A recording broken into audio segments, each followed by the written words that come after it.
Welcome to 60 Seconds to Code, where I show you how to code in 60 seconds or less. Today you will learn about else-if conditions, logical condition tests, and equality operators. Step 1. Create a new file called conditionals.py and type age is equal to 20. Step 2. Type if age is less than 18, print you can't vote yet. Elif age is greater than or equal to 18 and age is less than 21, print you can vote but you can't rent a car. Else, print you can vote and rent a car, exactly as it appears on the screen. Step 3. Run the program and try to hit every conditional statement by changing the age variable. Step 4. Type if age is less than 18 or age is greater than 35, print you can't enlist in the army. Else, print you can enlist in the army, exactly as it appears on the screen.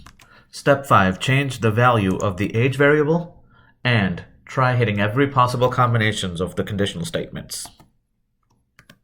Step 6. Can you spot the logic error in this program? What if the age variable is less than or equal to 0? How would you check for that logic? Congratulations, you've learned conditional logic tests, equality tests, and else-if conditions in Python.